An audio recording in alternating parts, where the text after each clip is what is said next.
Jai Hind, Jai Bharat, and welcome to Dev Talks. This is Adi Achint, one of my favorite people to talk about the Northeast and, of course, the related regions. One thing that we need to understand what's happening in the Northeast today is also connected to what's happening in Burma or Myanmar. A lot of people don't really put that into focus. We need to understand Myanmar a little deeper. There's a lot of connections through history, present, drugs, roads, whole lot of things that we miss out when we talk about our Northeast, the northeastern part of our country.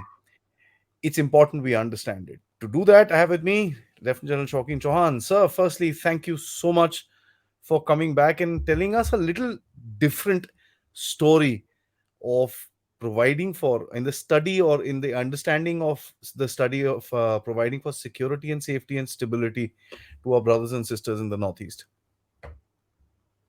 Thank you, Adi. Thank you. I'm indeed honored that you once again chose me to come to your show. Uh, we've been speaking on the Manipur crisis. We've been speaking on the Northeast crisis. We've spoken on Nepal. We've spoken on various subjects. And I'm glad that you decided that we would speak on Burma or Myanmar and its effect, or how the dynamics in Myanmar actually affect the dynamics in India's northeast. So I look forward to the show. So when there's a coup in Niger where the West is getting trade and uranium, the whole world is up in arms. But when 2 years ago there was a coup in Myanmar, nobody blinked an eyelid. It was left for the neighborhood to kind of deal with it. If they wanted to, if they didn't want to, that's fine. Even nobody really cared about it. As a matter of fact, it's coming out that the Europeans were also selling arms to the Myanmaris. So get that. Uh, Sir, this thing has been going on for 2 years. Aung San Suu Kyi has been given loads of sentences. Now I believe that there's some deal that they've gone through where her rigorous imprisonment has been reduced and she's been kept in some kind of a guest house and stuff like that. Uh, what's happening in the country, sir, and the instability in that region is just growing day by day. You know, Adi, just before the coup in 2017, uh, I think it was July or August, I, along with the Home Secretary, who is now the Cabinet Secretary, we visited Burma or Myanmar. We flew from Delhi in a special Embraer, and we landed at their capital, their new capital, called Napido, for the national level talks. We were accompanied at that time with a few officials from the MHA, as well as the Indian ambassador and the Indian DA to Myanmar. And the conversations were extremely interesting and gave me a very, a ringside view onto what Myanmar thinks, what we need to make them think. I also learned about their insecurities. I also learned about how they look at India and how they look at China. But what is most important is that the army has been in charge, Adi, as you're aware, from the time they got independence from the Brits and around the same time as us. The army is more or less, with odd bouts of civil rule, even then dominated by the army. Army held Myanmar together. Myanmar has a large number of states, different communities, almost 256 different communities. And Myanmar has been facing insurgencies from the very beginning. But some of those insurgencies affect us and some don't. That's the important thing to understand. If I can just have the map of Burma, uh, or Myanmar, as it neighbors India, you might get a better idea, because these are the insurgencies that affect us. Yeah, as you can see, Adi, uh, we have the Sagang division, which is actually the Indian border between India and Myanmar actually runs along four states. In the north, absolute north, is Arunachal Pradesh. Then south of Arunachal Pradesh is Nagaland. South of Nagaland is Manipur. and south of Manipur is Mizoram. So the state that most links us to Myanmar, that actually is our neighbor, is actually the Chin state. And the Chin state, or the Chins, are actually also a majority in Mizoram. So if you take out that map that I had sent you about the minorities, in India and Myanmar, yeah, here you can see that the, that's the Kachins or the Chins are actually 3.2% of the population and 12% of the area. The Nagas are just 0.2%. But as you go downwards, you will find how they populate different parts of our northeast, and how the population on the other side in Myanmar affects the dynamics on our northeast. So Arunachal does not have a problem with the Chins or the Kachins, because they the northern part of the Kachin province or the Chin province is not in a problem. The problem is slightly southern when you come down south of Nagaland and you come down to Manipur, where there is an active insurgency, and the Kachin Army, the Kachin Liberation Army, and the Chin National Liberation Army, the CNLA, are fighting the Myanmar army. The Chins are also, Adi, the most, the poorest and the worst. I mean, the minorities that are doing the worst in Myanmar. The reason being that they have perpetually been in war or at war with the Myanmar army. And because Mizoram has a majority of Chins, the Chins have always found it easier to cross into Mizoram and stay with their ethnic cousins as refugees. So that's one issue that we have to keep in mind. The Chins are at war there. And who are the Chins? They are also ethnic cousins of the Kukis, because the Kuki tribes are the Chinzo tribes. So the Kuki tribes in Manipur, the Kuki tribes in Mizoram, and the Kuki tribes are also related to the Chin tribe in Mizoram, as well as the Chins in Myanmar. And they have been at odds with the Tatmadaw or the Burmese army. Burmese army. And in the area and around of Manipur, if I can go back to the earlier map, you will find, Adi, if you look at the center, that's about where center of the Chin state as it borders India is where Manipur is roughly there. Now, in that area between More and Tamu, Tamu is a small town in Myanmar. More is a small town or a border town in India. And they both have these open markets where people illegally go to shop. So, so it's a very it's a situation where who dominates. You'll be surprised to know who dominates Tamil. There are a fair amount of Tamils who dominate Tamil. Really? Really. So Wow. along with the Chins, along with the Kukis, along with the Manipuris or the Maitis, you have also the Tamils.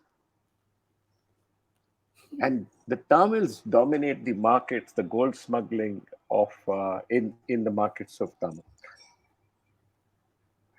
You know, pre-independence, Burma or Myanmar had a lot of Tamils who then made their way towards India during the time that Burma got became independent. So they Hmm. came and settled down in the area of Tamu and More. So they are another large majority or a minority in the area of More and Tamu.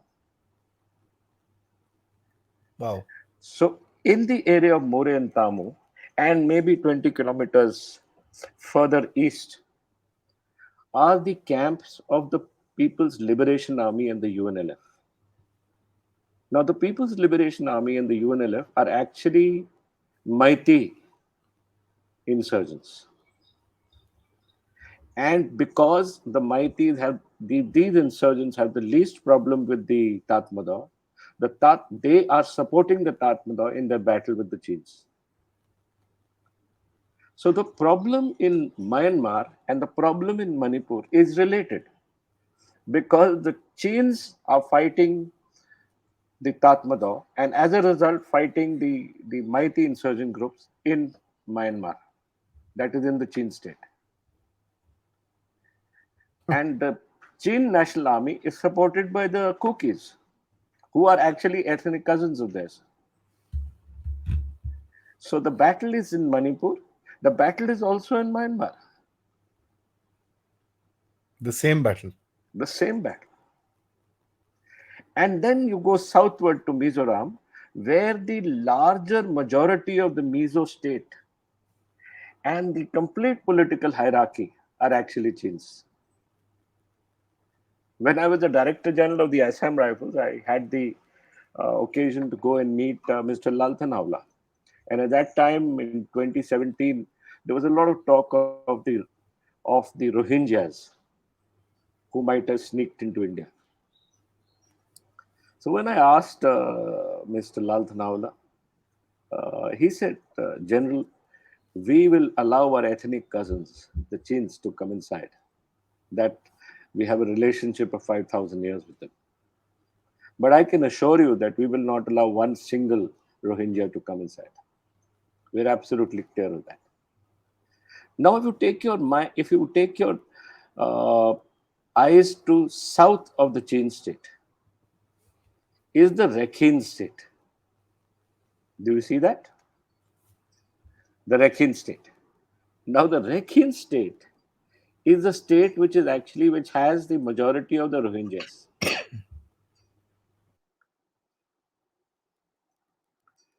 and these Rohingyas are actually bordering Bangladesh. So, 8 lakh plus refugees have actually gone into Bangladesh, and from Bangladesh, then they sneak into India to seek an economic future. So that's how interesting this connect is. It is an interrelated problem dealing with the Myanmar minorities fighting against the Myanmar army that is called the Tatmadaw, and the same fight had then spilled over into the Manipur state, uh, as well as might in the future affect the Mizo state. It's amazing, sir, how the geography actually plays a game, Yes. and the problem that I want to basically highlight, number one, is of course the drugs. The Afghanistan has kind of cut down the production and distribution of drugs, and that's something that we know. They are kind of clamping down into uh, their productivity and this and distribution and this and that. So one of the things that you and I arrived at long time ago, and I've actually taken that forward with General Dushant Singh also, who took it much deeper into this thing. If you remember our first conversation with about Manipur, sir, we spoke about the fact that the drug networks are going to get a little pressurized because there are three major sources in the world. One gets cut off, two will get pressure. So that's something that happened here, and we've seen the kind of busts that are happening, sir. On the Moray Road, it's just nuts. I mean, it's just crazy. How do you see that going forward, sir? Because there is, of course, a lot of push from India also to kind of clear up that drug fields and this and that. We see a lot of images and a lot of videos coming out. How do you see this game or the drug game going forward? Adi, let me take you on this map further east, southeast, towards what they call the Golden Triangle. Hmm. The Golden Triangle is Laos, that you can see southeast of the Sagaing division, Thailand, the border areas of Thailand, Northern, yes, sir. and the border areas of Burma or Myanmar. This is the Golden Triangle, the Shan state, the Kayan state, the borders of Laos, and the borders of Thailand. So, if you're talking of poppy culture, you're talking of 90% greater poppy being grown than what is being grown in Manipur by Wow. in the hills, 90% more.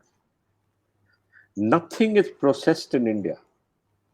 Even if the chains, the cookies are cultivating poppy in India, this poppy goes back into Myanmar. It is then fed Hmm. into the heroin factories that make the finished heroin or the Wawa tablets. And from here, either comes into India or goes southeast from Thailand across the seas to all over the world. So that's how the situation is, Adi. The situation is that while the cookies are cultivating poppy, they are under pressure to destroy that poppy, not just by the political bosses, but by the Assam Rifles, which has done a yeoman job. When I was the DG of the Assam Rifles in 2018, we had bought very high end scanners and we were able to check drugs. And we had placed these scanners along the road More to Imphal at a place called Kanglapok. And at that point, we had been able to, because of the high end scanners, we had been able to actually check the movement of these drugs as well as a lot of narcotic trade. So Tamu More also dealt with gold. A lot of people from Manipur would actually cross into Tamu to buy gold, to buy Chinese finished products, right? And also to conclude deals in narcotics and other banned projects in India. So the center of the drug trade, Adi, is the area of Tamu and Murray, but the center of the processing of the drugs are in the Golden Triangle of Laos, the Shan State, and Thailand. The most interesting thing is that, of course, uh, we know and we've seen enough videos about this in Manipur and stuff like that. And I don't want to get into the Manipur discussion, but we know this particular thing is one of the biggest causes for the fire that is taking place in Manipur. Uh, so there's also another thing. If I may just request your permission to get to a particular slide to actually ask that question, which is the three nation highway project, and I'll just take us there, which is this one. And incidentally, the place which is there is More, which is in Manipur. uh, so Manipur seems to be in the center of this entire game. And Manipur, say, the road goes into Mandalay and goes into Yangon and then Mysore and then down to Bangkok and into the ocean. Of course, our best friend in the north would not want this road to come up. There is no question, because it will give a huge amount of economic freedom to the people of the northeast, where his little dirty trick department will not be able to impact as much. How do you see Absolutely, as Adi. You're absolutely right. But this road of Rangoon or Yangon now to Mandalay, John Masters has covered it very well in his book Road to Mandalay. Actually, Japanese attacked Rangoon in yes, sir? 1942 and then moved their armies across from Rangoon down to Mandalay and down to Tamu and finally into India and into Manipur and fought the first battle of Imphal, Imphal where they defeated the British forces and then moved southward, rather then moved northward in order to to get to Kohima. Dimapur and the foothills, where they Hmm. lost the final battle at Kohima. So this road was always in some way or the other existing.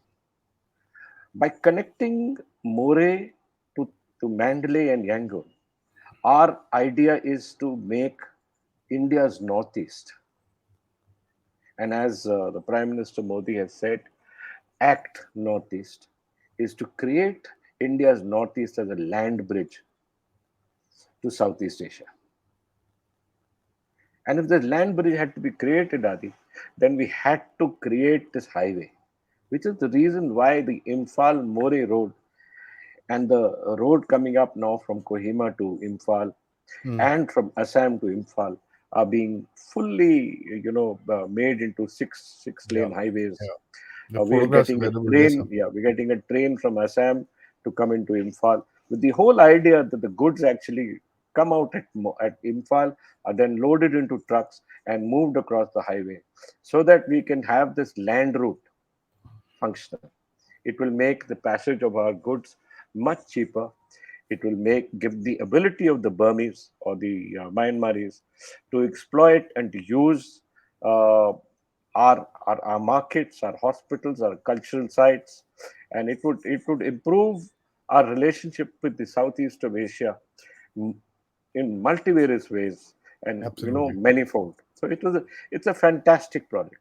But this road exists. It has been used by the Japanese to come to India, and it must be used again.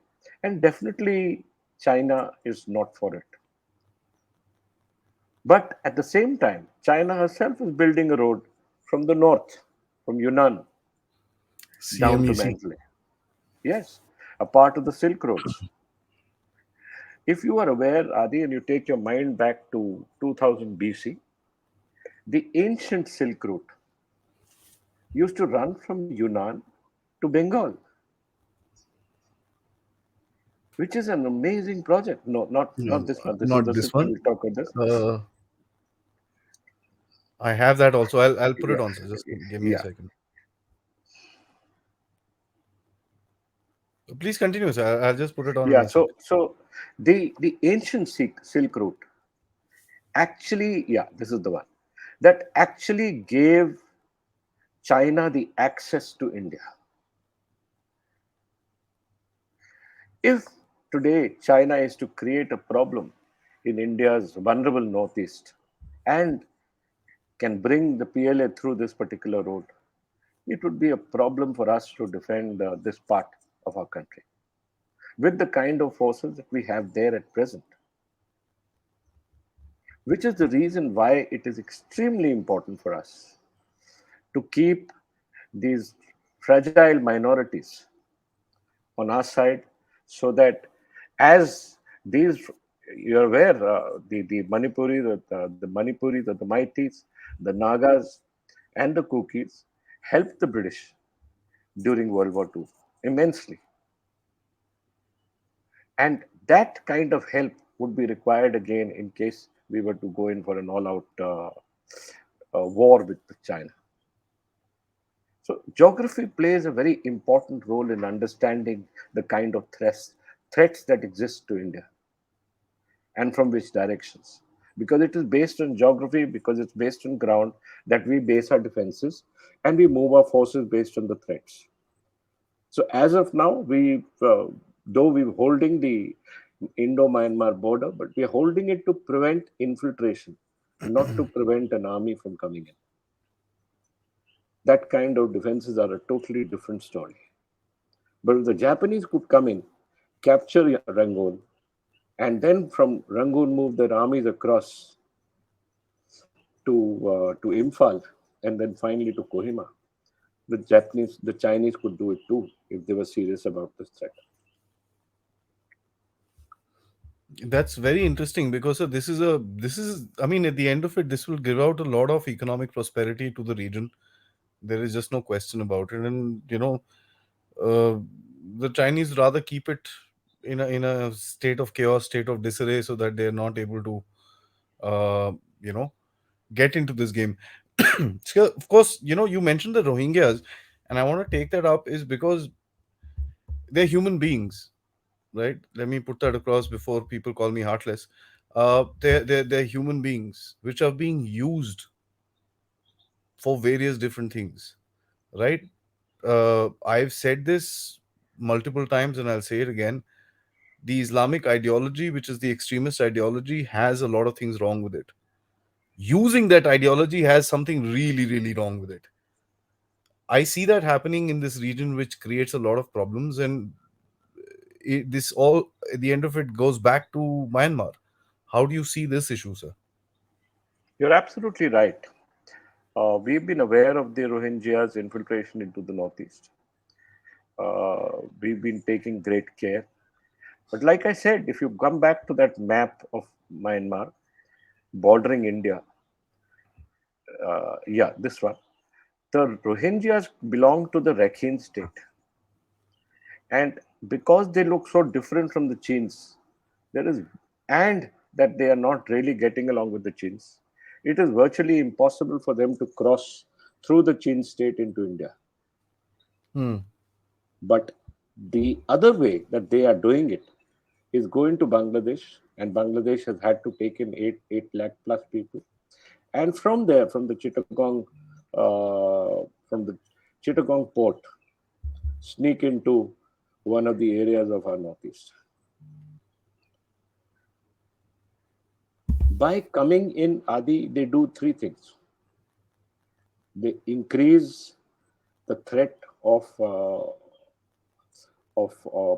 Islamic terror, Hmm. because some of them may be funded and some of them may be active subversives.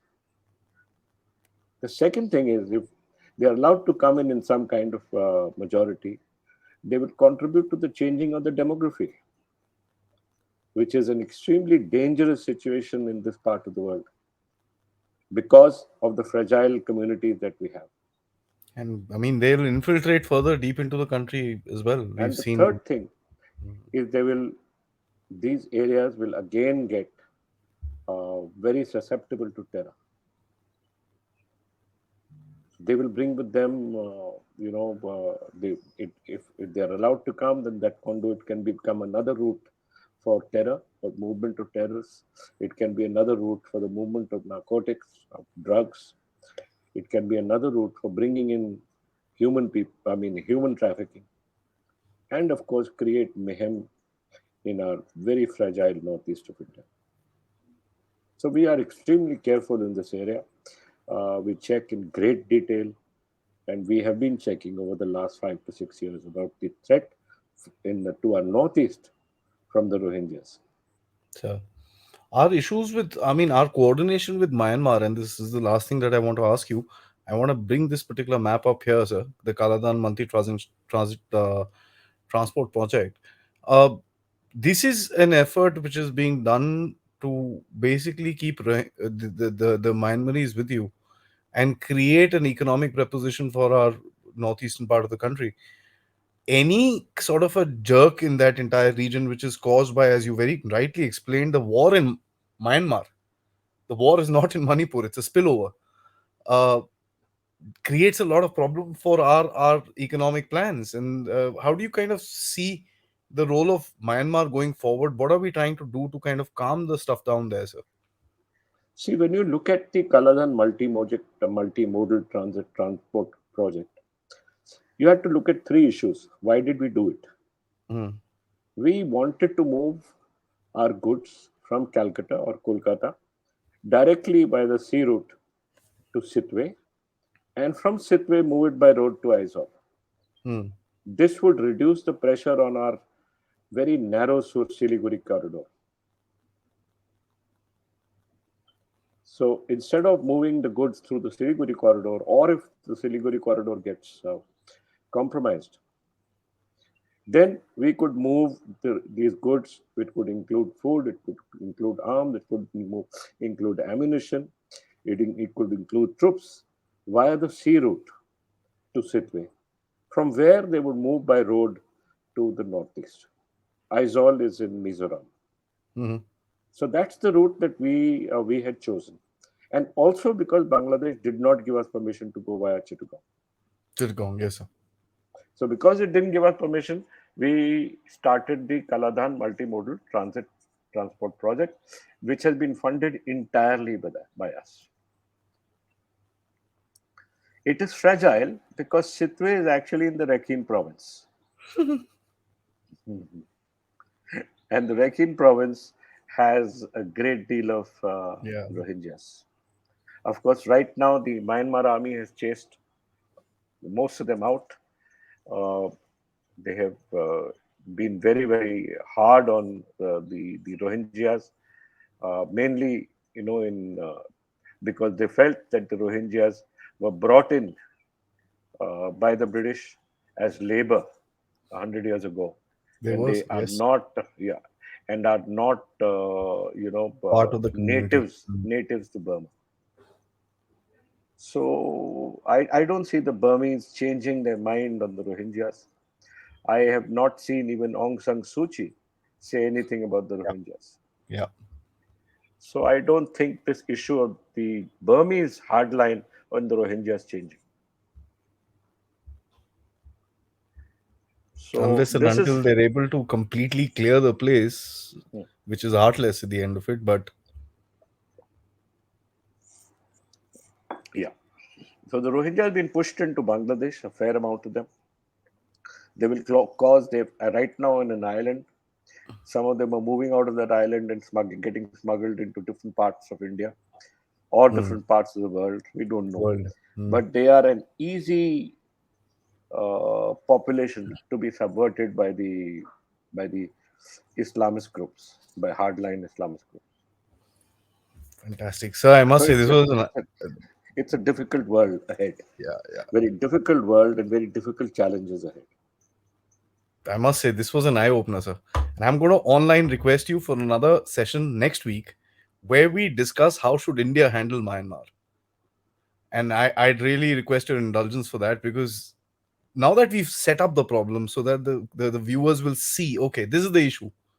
Now, what do we do about it?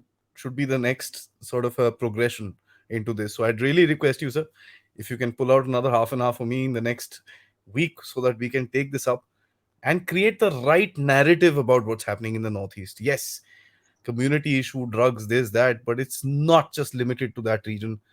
There's Oh a yes, lot more. it's a very complicated Yeah. situation. I remember, during the meeting that I had in Myanmar, in Naypyidaw, I was in uniform as the only army general, and the home minister of theirs was who was also in uniform.